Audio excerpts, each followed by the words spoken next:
As we know, there are three Averis Chamurais. All these three Averis is Yehareg Val Yavar, which are Avodah Zarah, Shvichas Damim, Gilui Arayos, and some of them are very easy to understand why.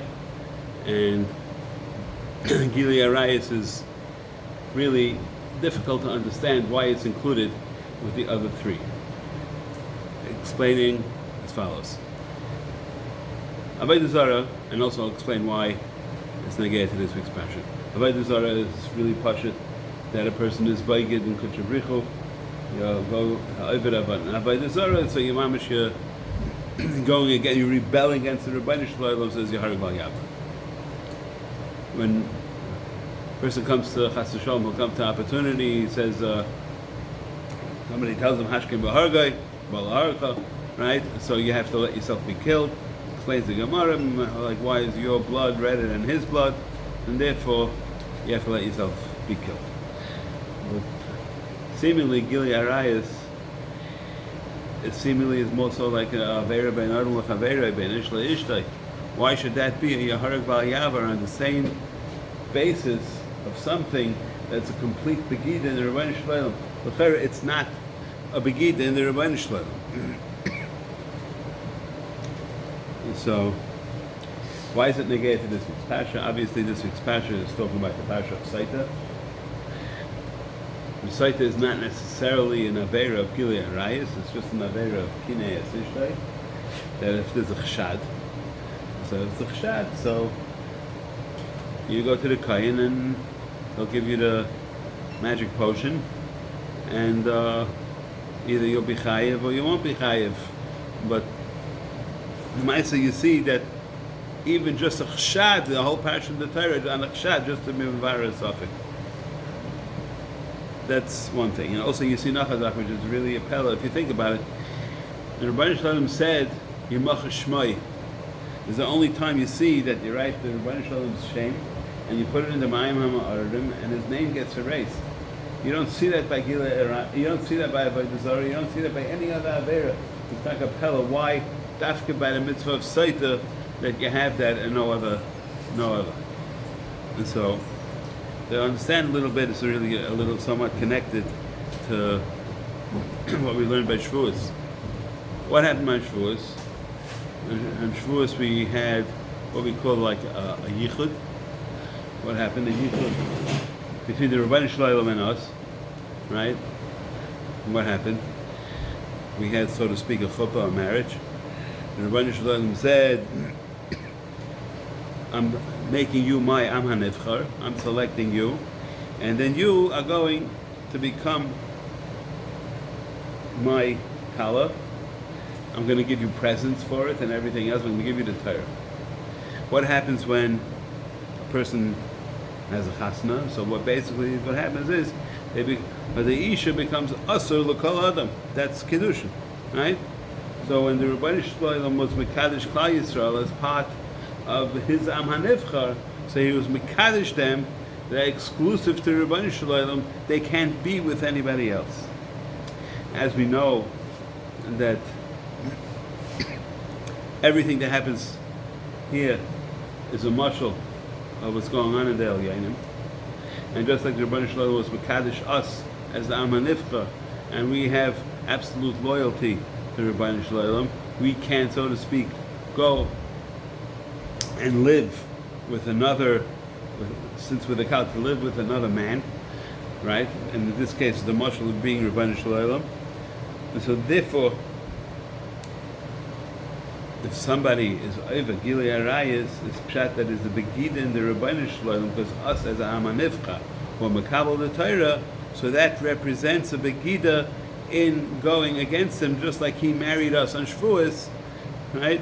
So too, we're meshubet to him, just like a Isha is meshubet l'bayla, and cannot switch. Therefore, the Avera of Shvichas of Gilui Arayos would be on par with the Avera of Avodah Zarah, because there would be otherwise a violation of that relationship between us and Rebbeinu Shalom. And since we are exclusively married to him, if we are over it In Hayalma, in Eilam Hazeh, it's Ki'ilu, we're being over it upstairs in the Elyonim. And as you know, that we're learning using Yonim now on a regular basis, and not so much a Shar Kabbanis, because that we only do Yantif time. But if you learn Mitzrayim and other places, you see that everything that you do here makes a pegam up in the Elyonim. And of course, any pegam that's made requires a tikkun. And so, there's,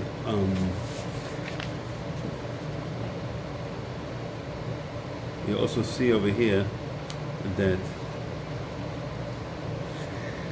it's brought down in the Zohar. He also says that every tipa that comes from an ish has its special makom for a specific rechem. And that, in other words, every tipa that comes out, usually it makes a vlad, or if it doesn't make a vlad, the Zohar brings down very clear that it's only that tipa has to go for that rechem, no place else.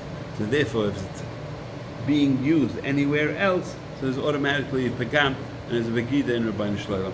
And that's why I say that this Gilui Harayos is on par with the Shvichas also, but on par also with Avodah Zarah. And I'm going to stick a raya to it also. Is who is the begida? It's a double begida. It's a begida from the, let's say, from the isha to the ish, right? So it's not just one side; it's two sides. I mean, there's a Rashi who says, why do you say amen, right? It's a shvur and so forth.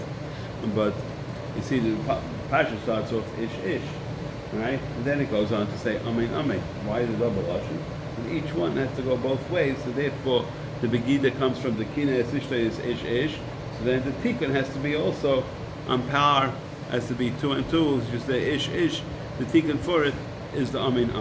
So why dafka amen? As you know, that amen is what? Is a yichud of Havaya Adnos. That's 91. That's Shem Adnos is 65.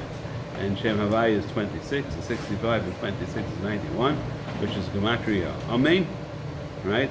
So therefore it's showing you that here you are violating the yichud of Kodesh Brichu. Adnos, you know, is the Malchus, which is the Isha, the Makabel, right? And the Havaya is the Mashpia. So you see that's why it had to be amen in order to show you again that there's a yichud shalom going on over here between Isha and Baila. And you see the Sidrei HaParsha is, first comes the Parsha of Saita, right? And then Rashi says, after it comes the Parsha of Nazir, it's called Araya Saita B'Kukulai, is Yazer Atzmai Min Hayayin. But I don't know why Rashi doesn't say it, but the Parsha after that is Bekas Kayanim, right? So, first you see a Nazir B'Kukula, so you have to do tshuva on it, you saw something. So you become a Nazir. Then after that comes the bracha, is the biggest kainim. I'm not sure why it's not brought down. To me, it's over pasha that it should be like that. So first of all, as you know, everything that always ends with shalom. You have Shemona Esrei, the last bracha Shemona Esrei is Amvarach Asami Yisrael, Bashalom. The last bracha in Birkas Kayanim also is shalom. So where does shalom fit in? What is the etzim shalom? Shalom is you have two hafachim, two opposites, right? And then you negotiate, or whatever the thing is. Let's say that it's a yichud of Havaya Adnus. One's a makabel, one's a mashpia. They're not the same. So they come together. That's shalom, right?